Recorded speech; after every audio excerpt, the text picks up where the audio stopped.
Shalom, selamat pagi Bapak Ibu Saudara sekalian. Hari ini Selasa 15 Oktober 2024. Saya Pendeta Mike Sahetapi mengajak kita semua untuk mengikuti renungan harian yang dikeluarkan oleh Sinode GKO dengan pola 4M, yaitu menerima, merenungkan, melakukan, dan membagikan. Namun sebelumnya, mari kita berdoa. Terpujilah Kristus, sumber kehidupan kami yang telah menuntun kami sampai ada di pagi hari yang baru, dan kami mau dituntun sepanjang hari ini melalui kebenaran firman-Mu. Biarlah firman-Mu menjadi pelita dan suluh untuk menerangi langkah-langkah kami. Dalam Kristus Yesus kami sambut firman-Mu. Amin.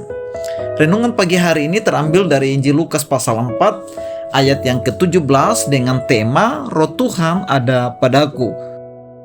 Demikianlah firman Tuhan. Kepadanya diberikan kitab Nabi Yesaya, dan setelah dibukanya ia menemukan nas di mana ada tertulis Roh Tuhan ada padaku. Demikianlah firman Tuhan, dan kita akan menggali dengan pertanyaan berikut ini untuk membantu kita dalam merenungkan kebenaran firman Tuhan. Kepada siapakah Roh Tuhan itu ada? Dalam ayat 17 dan 18 berkata, Roh Tuhan itu ada padaku, dan itu menunjuk kepada Yesus Kristus sendiri.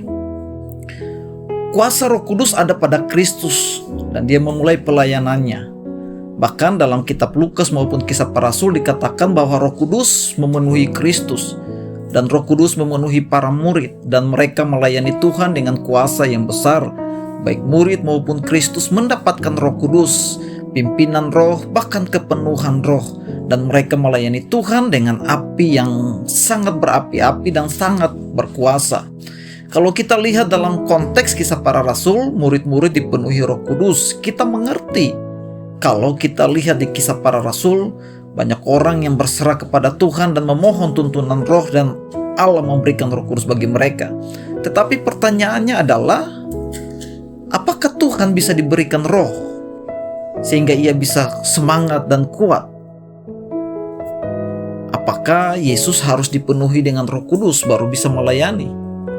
Apakah Yesus tidak punya kekuatan yang maha besar tanpa Roh Kudus? Apakah Yesus tidak mampu mengerjakan ini tanpa kuasa Roh Kudus? Apakah Yesus tidak mempunyai kuasa dalam dirinya yang setara dengan kuasa Allah untuk menolong, memimpin, dan menguatkan dia dalam pelayanan, sehingga ia harus dipimpin oleh Roh Kudus? Mengapa setelah dipenuhi oleh Roh, Yesus masuk ke dalam pencobaannya? Bahkan setelah dipenuhi Roh, Yesus masuk ke dalam pelayanannya. Pertanyaannya adalah, mengapa harus dipenuhi dengan Roh? Dalam kehidupan kita tentu tahu bahwa kita perlu orang lain, karena kita tidak sanggup, bahkan kita tidak bisa berjalan sendiri. Kita butuh teman orang lain untuk berjalan bersama dengan kita. Kita harus bekerja sama dengan orang lain. Jadi kemampuan kita itu akan menentukan hubungan kita dengan orang lain. Kalau kita perlu, maka kita akan berelasi. Kalau kita perlu, maka kita akan mencari teman. Inilah konsep manusia. Tetapi apakah ini bisa diterapkan dalam konsep kepada Kristus dalam ketuhanannya?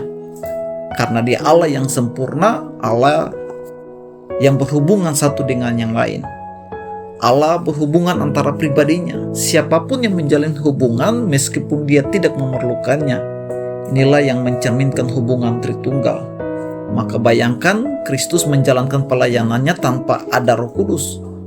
Bisa dalam pengertian dia punya kuasa yang diperlukan, tapi tidak bisa dalam pengertian pribadi Tritunggal itu sendiri. Dia bisa mungkin bekerja sendiri, tetapi dia harus selalu bersama-sama.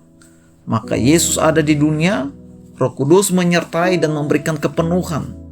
Yesus ada di dalam dunia, Roh Kudus tuntun dan masuk ke dalam pencobaan, masuk dalam pelayanan, dan selalu dipimpin dalam kuasa Roh Kudus. Inilah jawaban pertama kita bahwa Kristus dituntun Roh Kudus karena pribadi Tritunggal. Yang kedua dan yang ketiga dalam kealahan harus bekerja bersama-sama dalam menggenapi rencana Allah Bapa. Alasan yang kedua adalah karena ketika Yesus menjadi manusia, dia menjadi teladan bagi semua manusia. yaitu tidak ada satu manusia bisa menjalin hidup dengan menggenapi kehendak Bapa tanpa pimpinan dan kepenuhan Roh Kudus. Roh Kudus harus memenuhi kita. Roh Kudus harus memberikan pendapat kepada kita, baru kita bisa hidup di dalam pimpinan Tuhan. Itu sebabnya di dalam Injil Lukas dan kitab para rasul, Lukas sangat menekankan peranan Roh Kudus yang datang untuk memenuhi, yang memimpin setiap orang percaya dalam menjalani apa yang Allah mau dalam kehidupan kita sendiri. Jadi mengapa Roh Tuhan ada pada Yesus? Karena jawaban yang pertama adalah terkait dengan pribadi ketritunggalan Allah. Mereka harus bekerja sama-sama dan mereka tidak bisa terpisah. Sekalipun Yesus bisa mampu mengerjakan sendiri, tapi dalam konteks ketritunggalan Allah itu tidak bisa. Yang kedua, itu menjadi contoh dan teladan kepada kita, bagaimana dia bergantung kepada Bapanya sendiri. Hal ini juga mencerminkan kepada kita bahwa dalam kehidupan kita butuh tuntunan Roh Kudus menuntun kita. Karena kita tidak bisa hidup sendiri, berjalan sendiri, kita butuh tuntunan Allah yang dihadirkan dalam Roh Kudus untuk menuntun kita, sehingga kita bisa dapat melangkah dalam perjalanan hidup kita. Pertanyaannya adalah, apakah betul-betul kita sudah menyerahkan hidup kita untuk dituntun oleh Roh Kudus? Apakah memang Roh Kudus ada pada kita untuk menguasai, mengontrol, memimpin hidup kita? Ataukah sebaliknya kita sendiri yang menuntun diri kita dengan kekuatan, hikmat, pengetahuan manusia sendiri?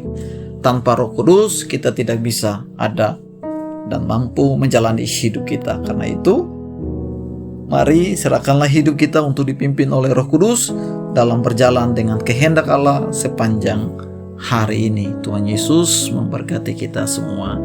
Amin. Mari kita berdoa. Kami bersyukur buat kehadiran Roh Kudus yang hadir menuntun kami, dan kami mau dituntun oleh Roh Kudus sepanjang hari ini, sehingga kami tidak menyimpang dari jalan-jalan Tuhan. Dalam nama Kristus Yesus kami berdoa. Amin.